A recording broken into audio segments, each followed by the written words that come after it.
We will get started.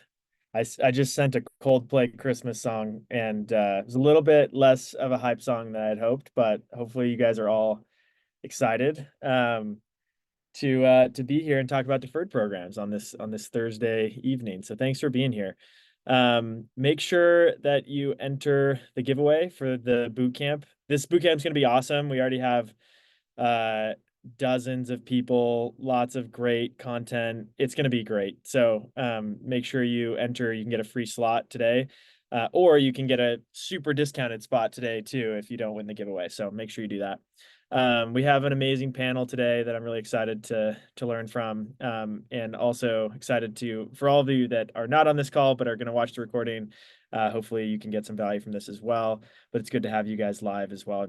Please ask questions in the chat, engage with us. We'll try our best to get all your questions answered. We should need to update this because I think the last year was actually closer to almost a half of all HBS and GSB deferred MBA admits worked with someone on Leland. So deferred is our bread and butter. I'll talk a little bit more about my background, but I was a deferred HBS and GSB admit. The coaches on this call have a ton of experience with deferred programs as well, and we just love helping students. So yeah, excited to share some of our learnings from going through this process, and hopefully we can get your questions answered and be helpful to you in your journey. So with that, welcome to getting into a top 10 deferred MBA program. Just logistics wise, make sure you ask questions in the chat. Of course, be respectful and supportive, and make sure you sign up if you want to get the recording.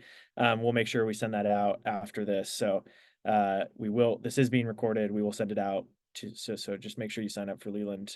We'll be dropping links. Amanda will be dropping links in the chat to make sure that you get everything you need. All right, and with that, we'll jump in and do some introductions. My name's John. I'm the CEO of Leland. As I mentioned, HBS and GSB deferred admit. I love to coach for deferred folks. I'm taking on fewer and fewer clients every year, but usually have about 3 or 4 clients, and it's still really fun to stay close to the Leland customer and also help folks like you that are applying to deferred programs. You'll also see Erica and Amanda in and around the chat. Super appreciative to them for the hard work in coordinating this event, making sure they gather all the resources and make this possible. So thanks to them. Very excited about the panel we have tonight. I will let them introduce themselves, but these are 3 of the best. So we'll drop their profile links in the chat so you can reach out and schedule an intro call with them if they seem like a good fit for you to work with on your applications. So yeah, with that, I'll kick it over to you, Tim, and then we'll go to Ben and then Claire to wrap us up. Hey everyone, so Tim Fenton, super excited to be here. Thanks, Ben. Yeah, looks like I'm headed to Wharton. I started my career at Goldman and then got my MBA from Chicago Booth, despite what the slide says. And I was an admissions fellow while I was there, so spent a bunch of time in admissions. Really enjoyed the application process myself. And so then I got involved as a consultant or coach after I graduated.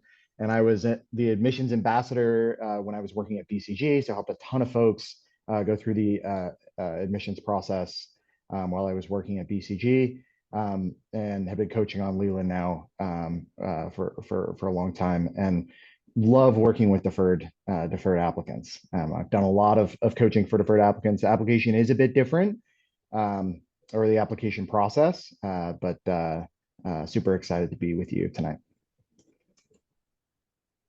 Thank you, Tim. We know you're a Booth alum, not Wharton. Go for it, Ben. Hey guys, nice to meet you. Yeah, Tim, I mean, it's pretty impressive, your range. Just a little bit about me, guys. First off, great to have everybody on the call. I went to WashU for undergrad. I'm originally from the Queens area in New York, but started my career at McKinsey, then worked in policy at the Chicago Mayor's Office under Rahm Emanuel before going to GSB. Really, honestly, I feel like GSB, I don't know how you guys feel on the call, but there's so many things that were unexpected about it that I got out of it that were good. And some of the parts that I thought would be easy were way harder than I had imagined. But since then, I've been working on a chess startup. I've been doing a lot of advising for biotech, disinformation companies. But also Leland has been a huge bright spot. I personally had the most stressful application process. I did everything at the wire. And so part of my motivation is how can we not do that?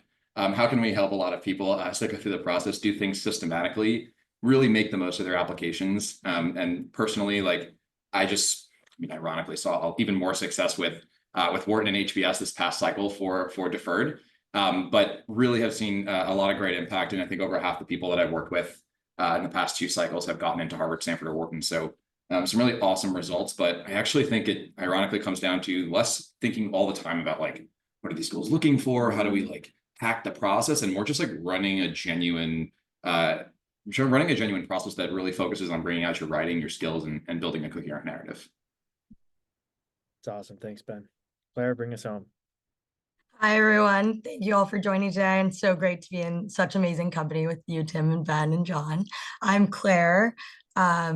Some similarities in background, but I am a current second year at Stanford GSB with a dual degree in education. And I'm also a Knight Hennessy scholar, so also very involved in fellowships. I'm originally from Chicago, and about 6 years ago, I was sitting in the same exact seat that all of you were. I was a senior at Dartmouth, deciding to apply to GSB and HBS deferred.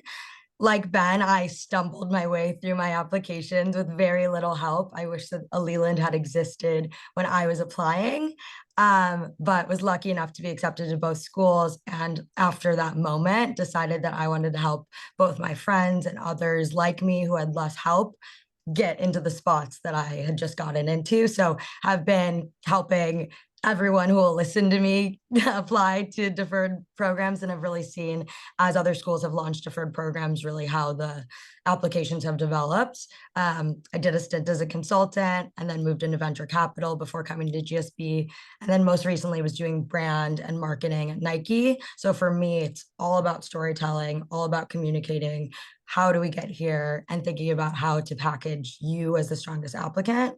And deferred admits are my bread and butter and my favorite people to work with. But super excited to be here. Thank you all for having me.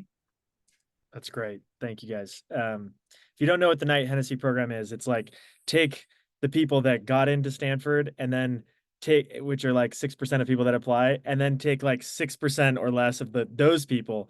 And that's how hard it is to get into Knight Hennessy. So it's pretty awesome. And I'm glad we have McKinsey, Bain, and BCG covered on this call. That would be, a shame if we didn't have all of MBB here.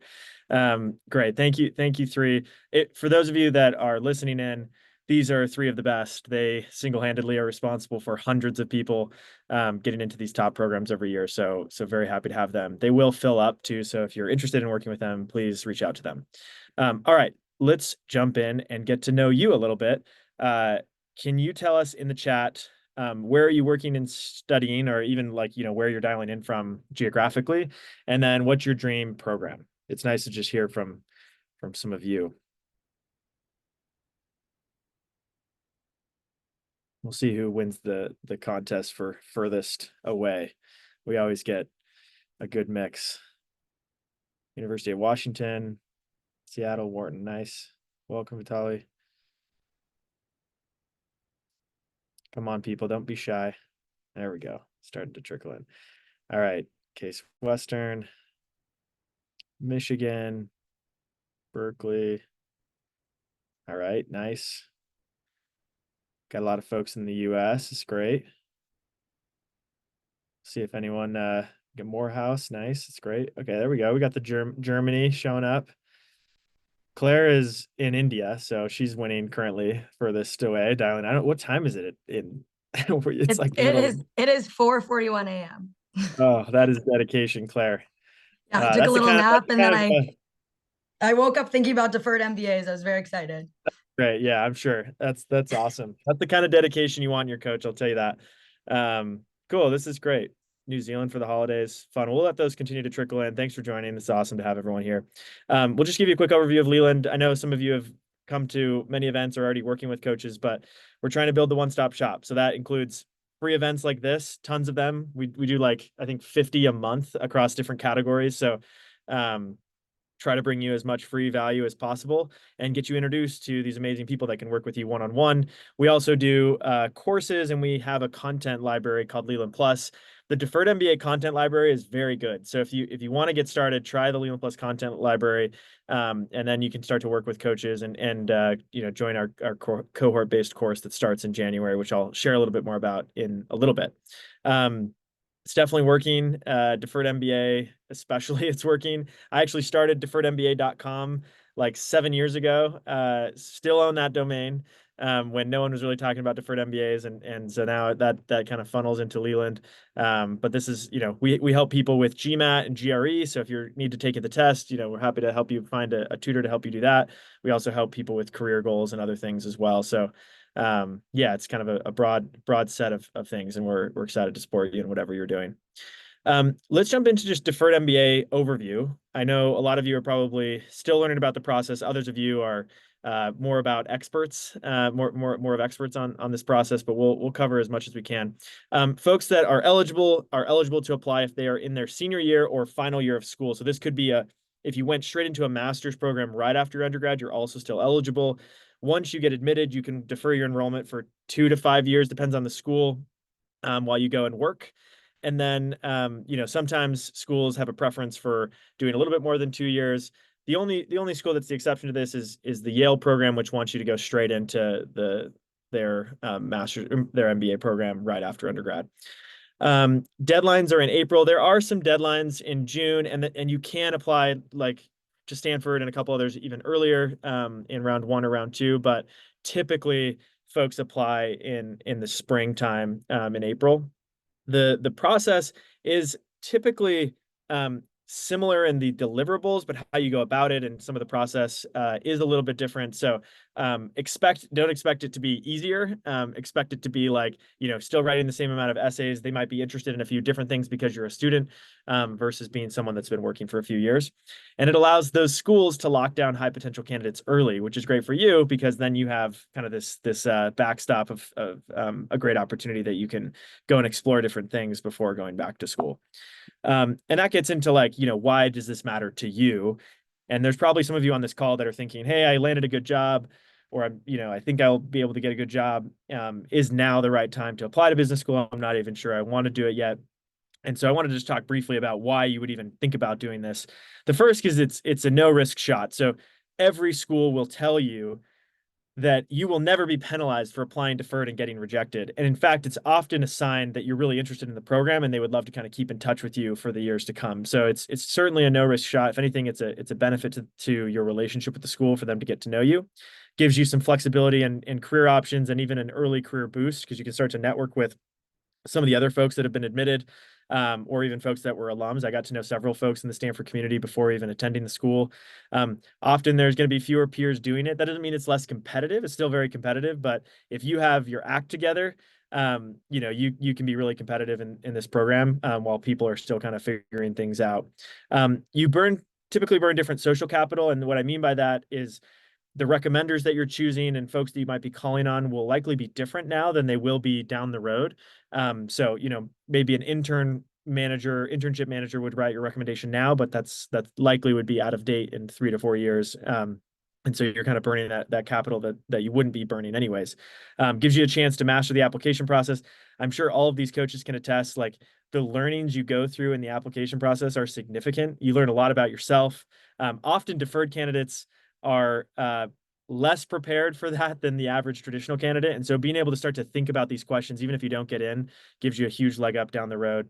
And then typically it's really low cost. Often schools will even waive the cost. So there's a lot of reasons why you should apply, and happy to talk more about that. But I would say if you're considering it, it makes a lot of sense to kind of muscle it out. It also allows you to take the test now, and that test will be valid for 5 years, which is great. Which schools offer deferred MBA programs? Virtually all of them at this point. They brand them a little bit differently, and they all look for different things. Sometimes they look for like what we see with Wharton and Columbia. They typically are looking for things that are very similar to what they're looking for in their traditional application process. Whereas like HBS 2+2 actually calls out different groups that they're looking for in the deferred application process. So it depends a little bit on the school you're applying to. And that's something you can get some help on from a coach by sharing your background and getting a sense for which school you might be the best fit for. There is a lot, and I would actually love to hear from you in the chat as you look at all the things and think about all the things you're going to need to do related to GMAT, GRE, application strategy, getting your recommendation letters, extracurriculars, awards and honors, building out your resume and getting good work experience, your essays, and the interview. Which of these feel most daunting to you as you kind of look at this process?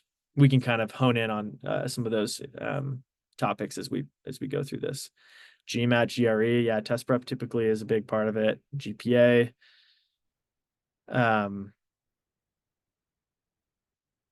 We have anyone interested in, okay, we got essays. Yeah, I would say that the test usually is at the forefront of people's minds because it's kind of feels like this barrier they have to overcome. And then after that, you know, you're not going to get in because you have a good test score. You're also not going to get rejected because you have a bad test score. It often depends a lot on, the strength of the rest of your application. So I would say as it relates to graduate programs, if you compared it to law school, medical school, or lots of the other programs, MBA programs tend to look much more holistically than the average kind of graduate school. And so that's where essays and extracurriculars come in. For me, it was recommendations. I was super stressed about recommendations. And I actually teach the recommendations class as a part of the boot camp because because it stressed me out so much and I learned so much about how you can actually control and influence the recommendation process. It's something that I care a lot about, helping people. So, all right. That's enough of me talking. I want to hear from these experts. So we're going to switch over to the panel. Maybe we'll start with you, Claire, because you were the last to start. What kind of candidates or qualities are schools looking for in the deferred process in your experience?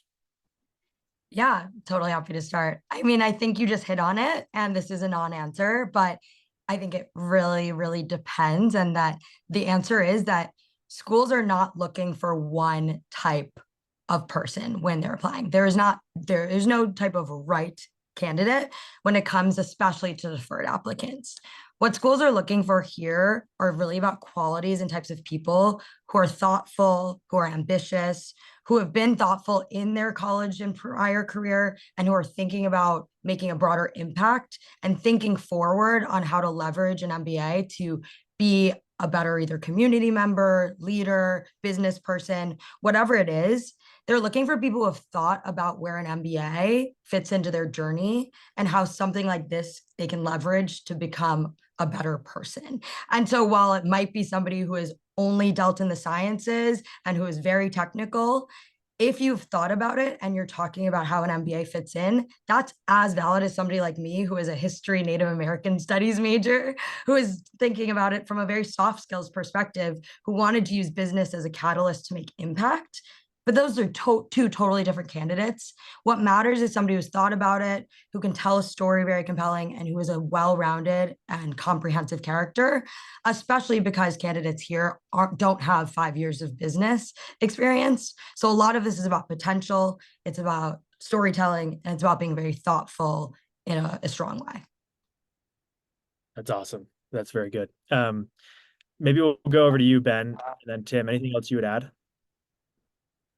Yeah, I agree with all of that. I think just to pick one thing, I think one huge way to stand out in the deferred process, especially, is given that you have much less experience in general, just less years on planet Earth than people who are applying from traditional, with 4 or 5 years of work experience, they really want to see somebody who's been dedicated, committed to whatever the things are that you have done. So it's not, I spent 6 weeks doing this, 2 months doing that, 5 weeks with Habitat for Humanity, and that's my volunteer work. They would rather see somebody who's actually started out like maybe an entry-level role in a club, and they got involved and they started doing a couple events, and then they took on a VP position, and then they're running the club, 3 years later from that start date.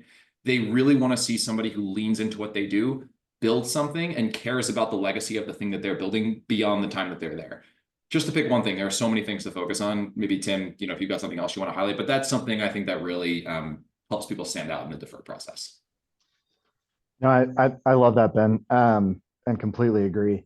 I would maybe just call out one thing Claire mentioned, as well, which is I think they want to see somebody who's purposeful, and being really thoughtful kind of about the future, right? Like what you're going to do after you graduate, what you want to do long term, and like showing some awareness around that, because they want to admit folks, right, who know what they want to get out of an MBA, why they're interested in this particular program, even, and that can be harder for folks who don't have a lot of professional experience. So they want to see people who are being really thoughtful and purposeful around that. Yeah, I love that. I think one of the things that we always share is that when you're a deferred candidate, and this is true of traditional candidates too, but I think especially deferred, you're trying to balance this, like, I am a high potential person and I'm also different. And depending on what your career path is, you may have to worry more about one or the other. So like if you're headed to Bain or McKinsey or BCG, like our amazing panelists, clear, high potential, right? Those are hard jobs to get. And there's probably some people here that are going to these like prestigious firms like Goldman or whatever.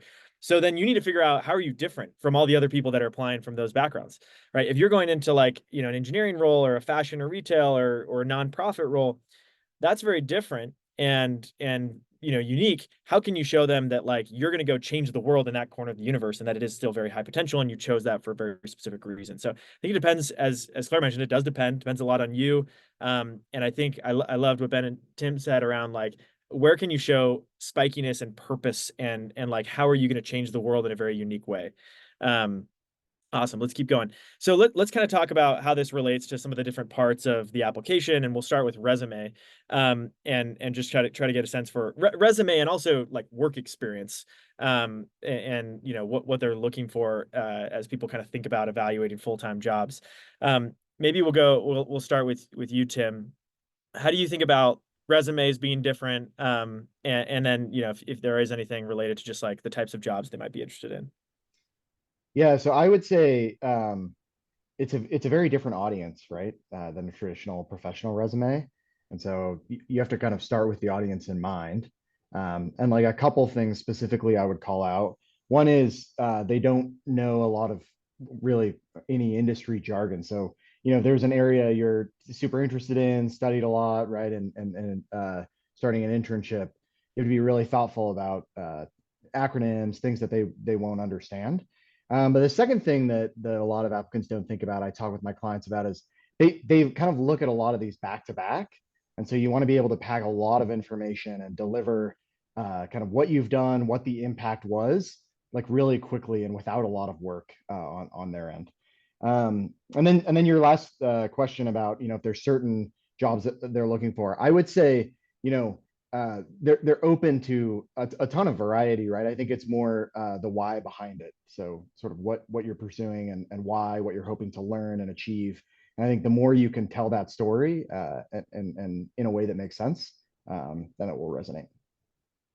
Yeah, that makes sense. Claire, what about you? How did you like change your resume, or how did you think about your resume, and the clients you work with changing their resumes?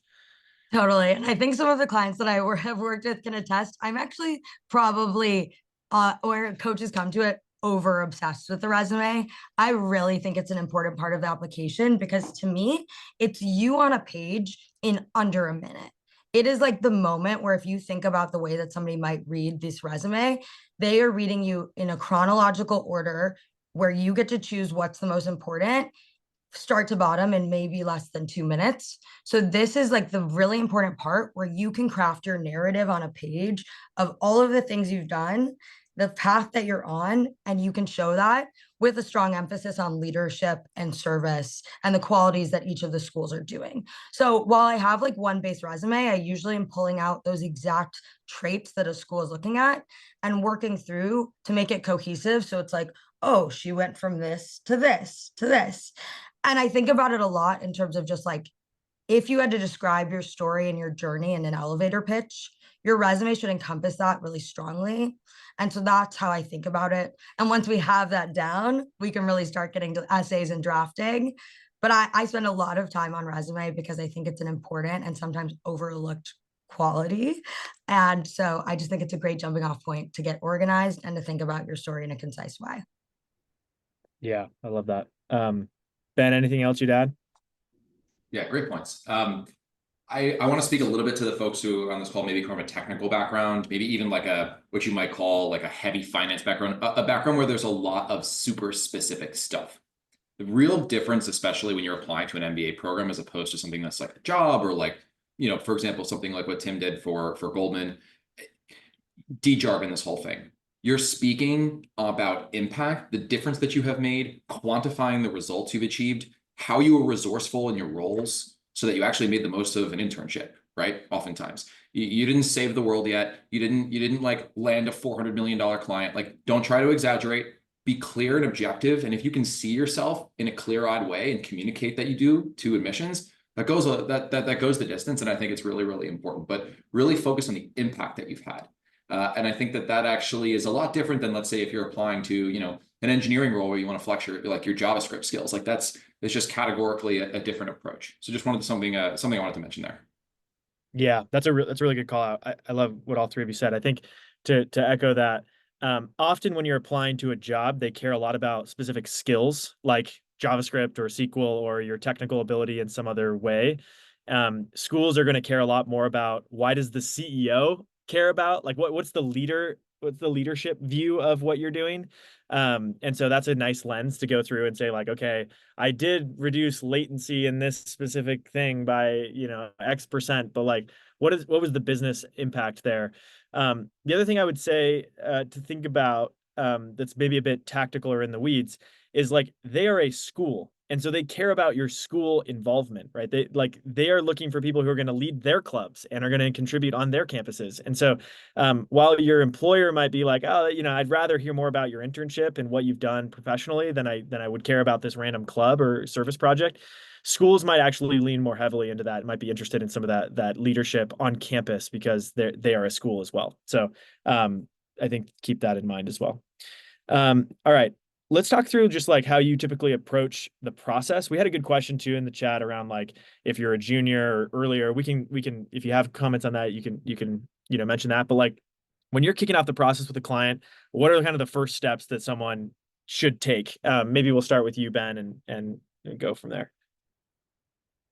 Yeah, I also really like that thread in the chat, and I think like just to dovetail it, like really you want to focus on building certain relationships from the ground up. It's so important, kind of back to the point around commitment. It's so important to let somebody see you in multiple lights, multiple lenses, so that they can write about you from multiple vantage points. Oftentimes, and I see this a lot with recommendations. Probably we'll get there. You don't want somebody who's just basically like, that kid's smart, right? They want to be able to see your work ethic, your character, how you develop over time. So I thought that was a great thread.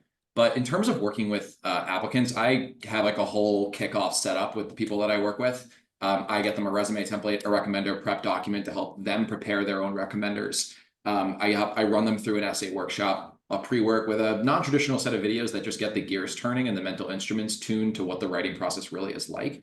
And then take you through an essay workshop and then have a post-work. So I try to have a set of resources, but also like that FaceTime to get people feeling not just like comfortable and familiar enough with the actual elements of the process and the core pieces of the application, but feeling actually encouraged, motivated. And like my favorite thing to hear when somebody's like starting the process is like, oh, I'm excited to just go write.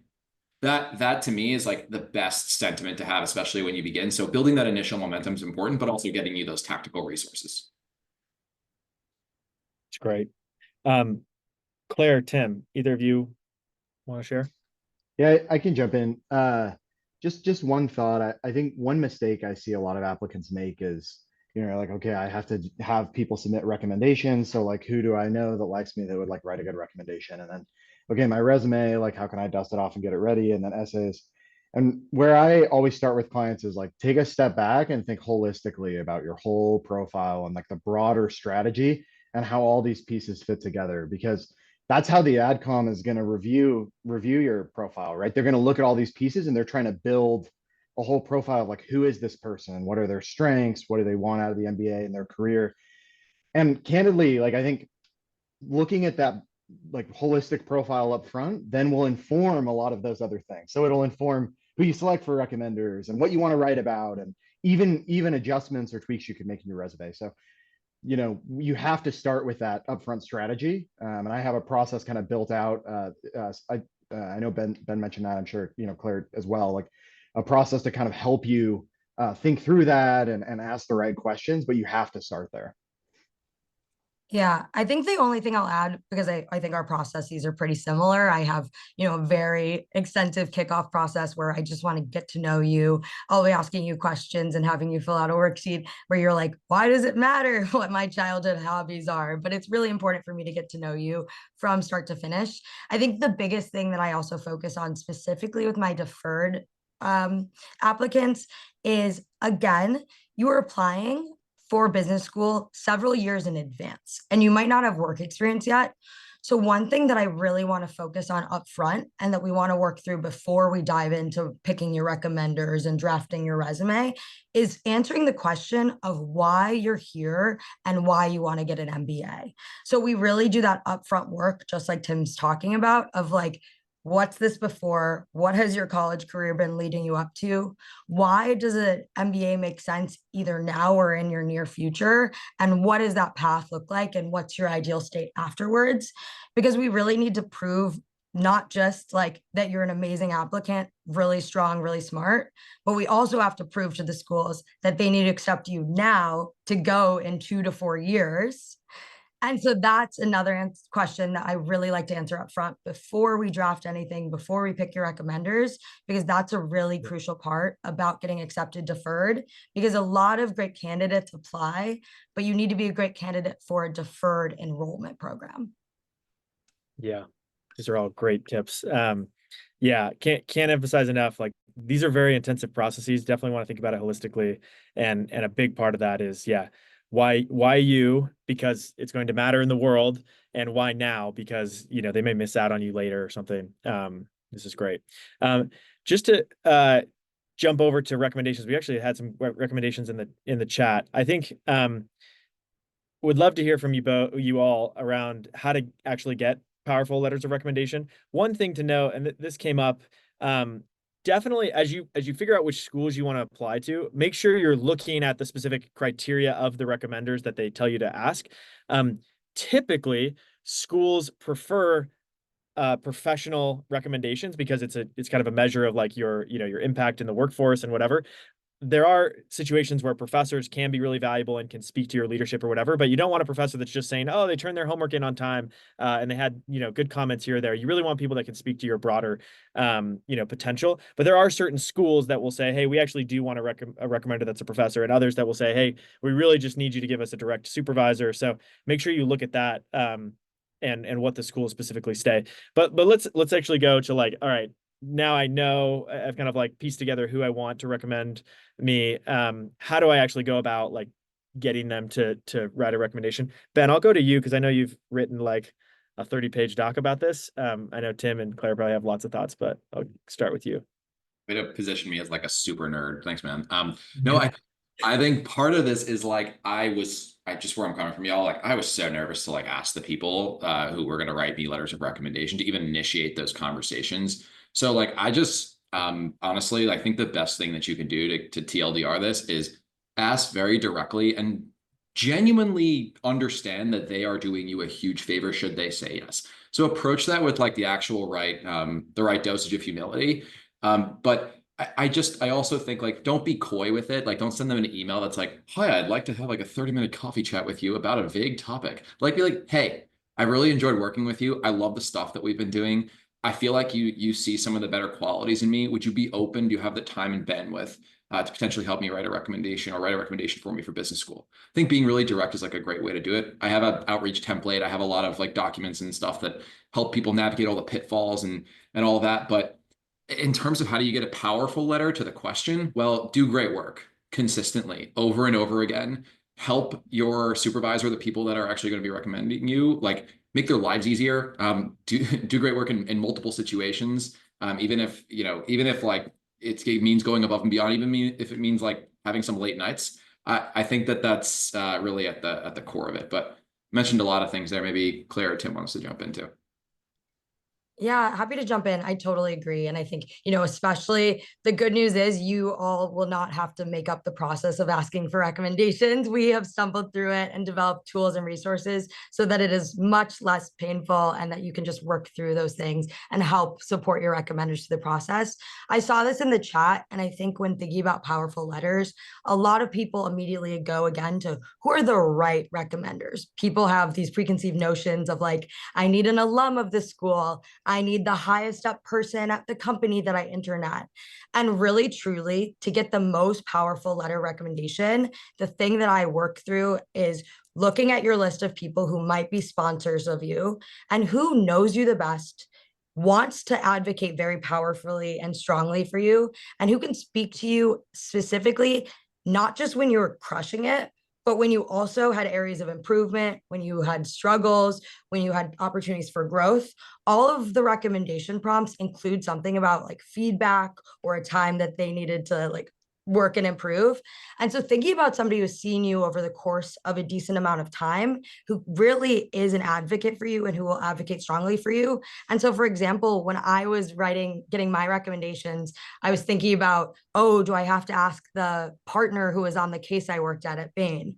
I ended up actually going with somebody who had only worked at Bain for 2 to 3 years because she was the fiercest advocate and the person who could most speak to my work. She was actually asking me if she could write my letter of recommendation. And so it really, truly for me was like, the powerful letters are those with like real, genuine connections. And so the one thing I'll say, especially if you go to like a bigger school where you haven't had a ton of one-on-one with a professor, or maybe you just don't feel like you have those advocates, now is not even too late to start reaching out, to have a couple coffee chats, to establish those relationships organically, and to start just floating the idea of business school and like temp checking if people would like to help you or interested. And really just like showing that you have a real genuine relationship with these people is a great way to make it a more powerful letter. That was great. John, maybe I'll just jump in. One more point is, I think a lot of recommenders, even if they're a huge advocate for you, like the reality is, for a lot of folks, this is the first time they're doing it. Maybe they don't have a sense of what good looks like. So honestly, you can do a lot to help them by just being a little more prescriptive on like, this is, what they're expecting to see.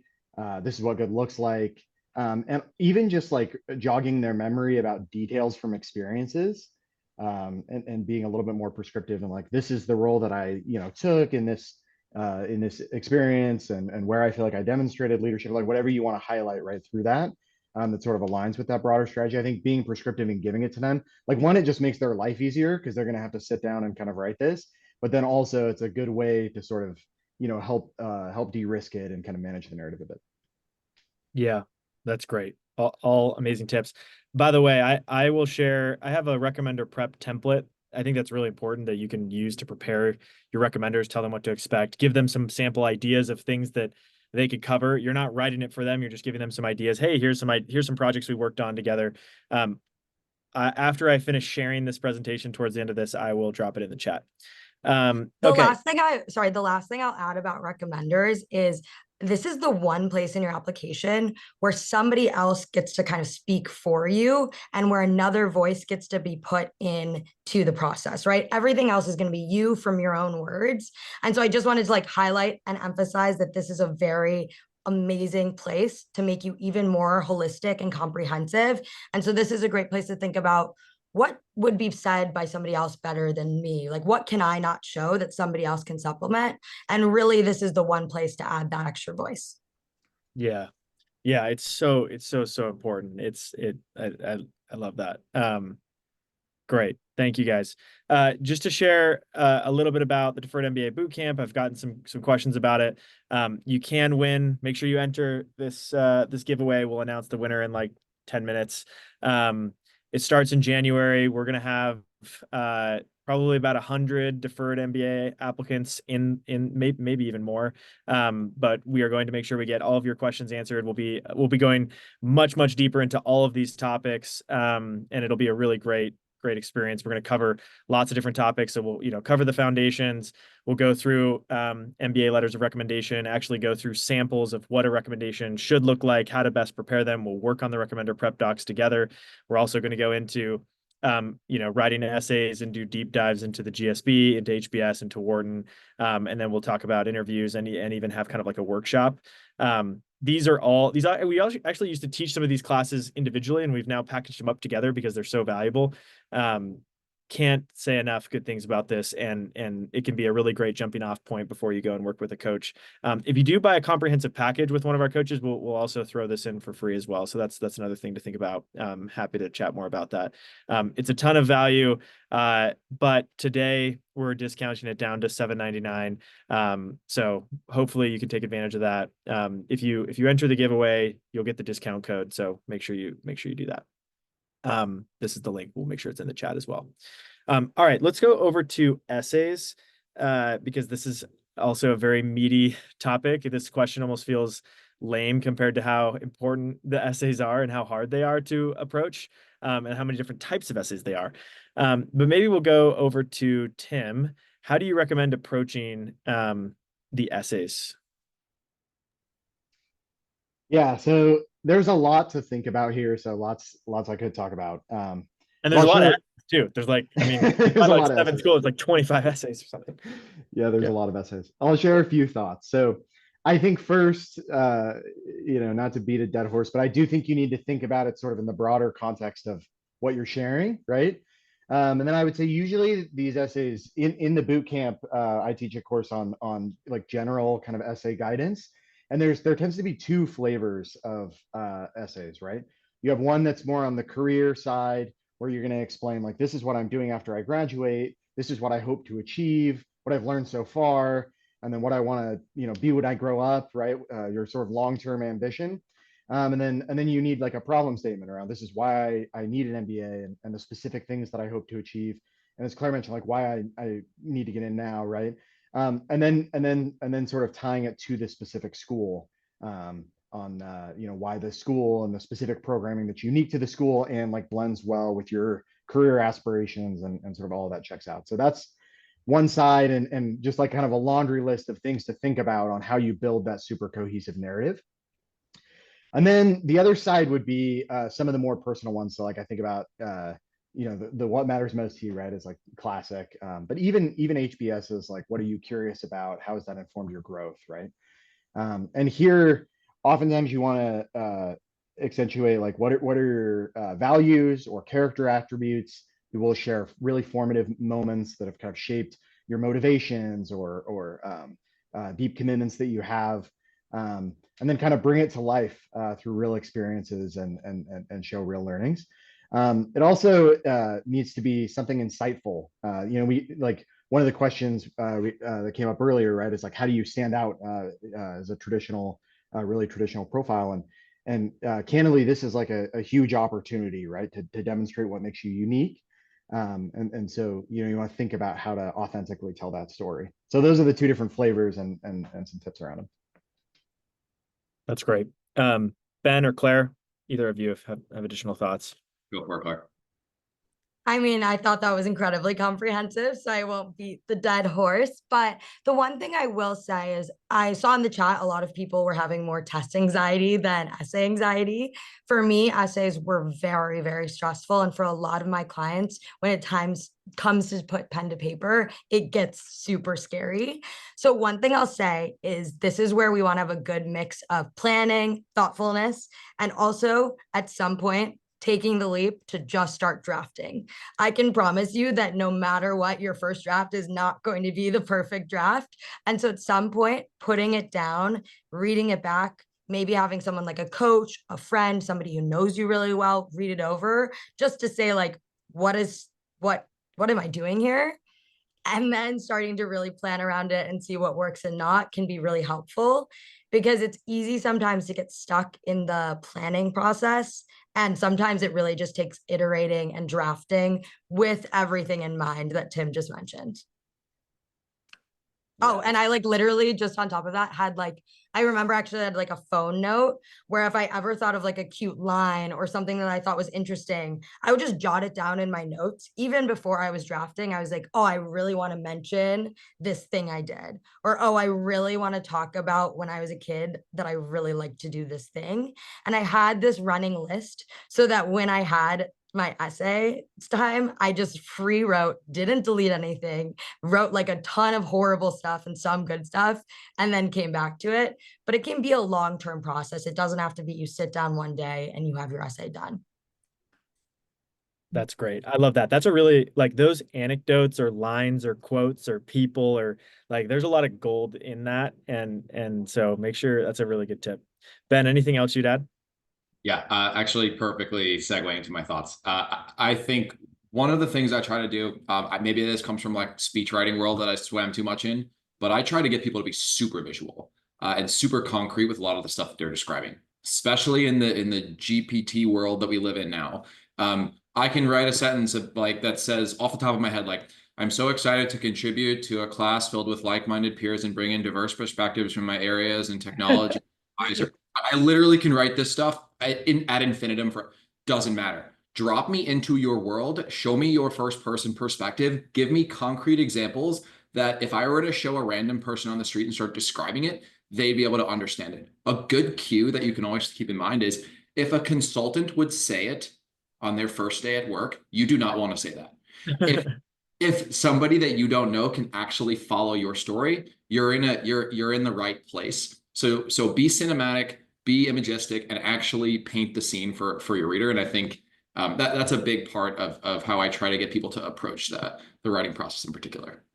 One other thing that made me think of also is just another thing that's very hard for deferred candidates is sometimes it feels weird to like plant your flag and say, I was like 21 years old, and to say, I'm going to graduate, do these two things, and then my long-term ambitions are to like run a company or do all these things. And I just want to remind everyone that no one has ever double checked me on what I said I was going to do. So like remembering that you can choose what makes sense to you, what feels good on you right now. It does not have to answer the big question of what are you doing with your life in like a way that you have to hold yourself to. That being said, I reread my essay basically like once a year, and it still feels very true when it comes to the values and the things that were like at the core. And so just a reminder though, it's okay to sometimes pick like what makes sense at the moment and not overly stress on being like 100% perfect, 100% correct on what you're going to be like in 5 to 10 years. Yeah, that's great. Yeah, you can be very hypothesis driven. That's awesome. Okay. And as a reminder, so I was reflecting on my first draft of my essay, and it sort of felt like my resume, but just like expounded upon. And it was the most boring thing you've ever read in your entire life. This is, the resume is, as mentioned, dripping with achievement. It's very clear, punchy. Your essay, you're trying to make them feel something. It's not necessarily a creative writing exercise. You're still productive. You're still sharing with them specific, things about you. But it does need to be a little bit more than just your resume. You're not just, expounding upon the bullets there. All right.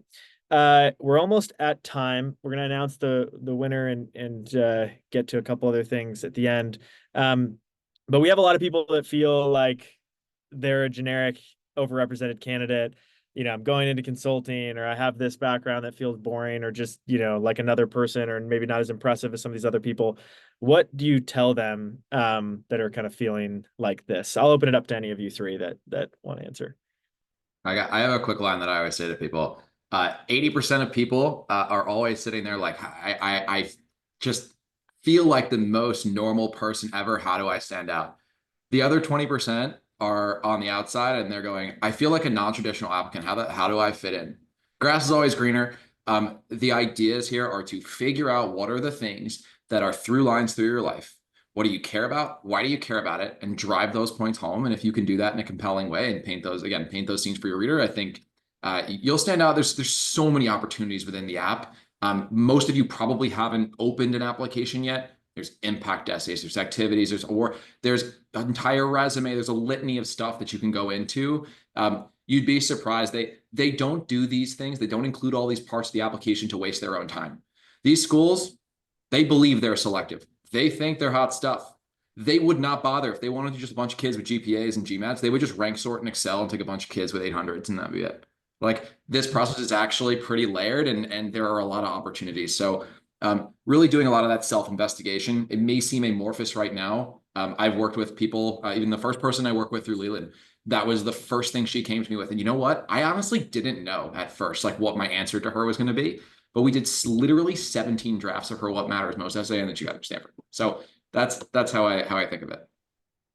Maybe one build on that. I love that, Ben. To your point around, like, you know, there's a percentage of folks that are like, oh, I'm just the homogenous profile, like how do I stand out? And then you have folks who are like, oh, I'm unique, I'm non-traditional, you know, they won't like that. I would say I think one of the best things you can do in the competitive environment is just have like awareness around where your strengths are and where weaknesses are, and maybe things that you want to share but won't resonate sort of, you know, everybody else is saying. I think this is one place where a coach can really help, where you know, we've seen this dozens of times with deferred applicants, with, you know, consultants, with non-traditional backgrounds. And so I think it can help a lot to get some awareness around, like, I worked with one client, and like halfway through the process, she like nonchalantly shared this fact about her life, and I was like, you've got to be kidding me, like this is gold, like how did this not come up earlier? So I think like having some outside perspective on like strengths and weaknesses that sort of informs your strategy will like make such a big difference in terms of, you know, going from the generic to really making it pop. Yeah, I think echo exactly everything you said. The other thing that has been the best piece of advice and the biggest unlock I've had is also like, there is an admissions committee who reviews your applications for a reason. It is their job to decide whether or not you are a fit for their school. You should not be the one prejudging whether or not you are a fit for a school. You should operate under the assumption that you are and let them make that decision. Don't count yourself out and don't decide that you aren't a fit because you think you're traditional or non-traditional. That being said, again, I think everything they said, it's really important to have that perspective so you can start to think about your strengths, your weaknesses, things you want to beef up or not. And it's as much as like taking a step back, writing about what you care about, thinking about those things. I have a client that I helped with first job applications, and now we're actually starting to work on deferred MBA processes. And she sent out a survey to anyone she's ever like worked with, has been friends with, a super short survey being like, what are the words that you think of that come to mind? Or what are examples of times you think like, I've been awesome? What are things that I can work on? She did that totally on her own. And I was like, I'm stealing that. That's perfect. But she proactively went and got that external, both validation and thought. So she got out of her head about, am I the right fit? What is the right fit? And started to see herself both in her own eyes and in other people's eyes. And that started to give her like, oh, wait, I am like, every single person said that I was an amazing community builder and like change maker. And that is where we're going to start to ground her application, because it's a thread that has shown up in the things she's chosen to do and the way that people view her. And so again, getting those perspectives, thinking about it in a really holistic way. And the last thing I'll say, especially because you're a deferred candidate, is you have more opportunity to not be stuck in the weeds of talking about work experience, which is so nice because you can talk a lot about your potential, your hopes, your dreams, your thoughts, your values, the things that you want to do in this world, grounded in your experiences. But where you can also differentiate is where you're going to go. And if you can make a compelling narrative, I was saying I was about to go to Bain and be a boring consultant, but I had this path and this thought process for how I was going to be a change maker and make impact that made sense with what I had studied and what I had done in undergrad. And I think where I differentiated was not being a Bain consultant, but was in the story I was going to tell of the tools I was going to get there, the tools I was going to get with an MBA, and the end goal that I had that was uniquely mine and that I was uniquely positioned to fulfill. And that was how I differentiated myself.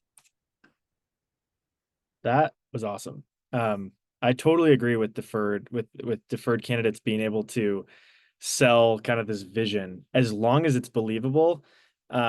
It's almost easier than saying, oh, I have these 4 years of work experience and like I haven't really done all these like amazing things. I'm still figuring it out.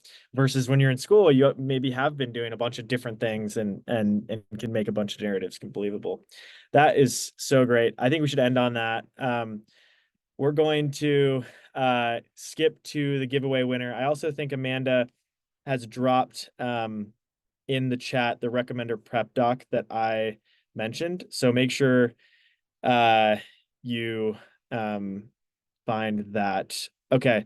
The winner of the Deferred MBA giveaway, drum roll, is Eleanor Bossons.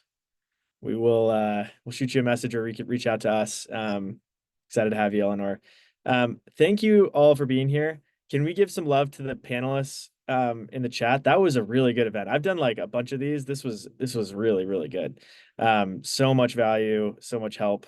Again, all three, as you can tell, like these three are killers. If you want to work with them, they're going to fill up. So make sure you reach out to them. They're going to be limited in capacity.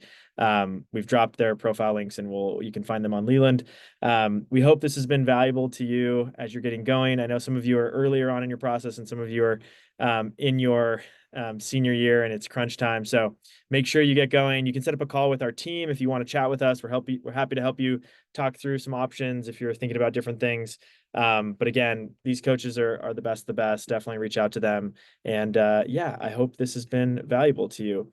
Yeah, I think Amanda just dropped in the chat a link to schedule time with one of our team members who can help you get matched. And either of the people that you will talk to, or both of the people that you will talk to on those calls, have gotten into deferred programs themselves, so they can give you some additional tips.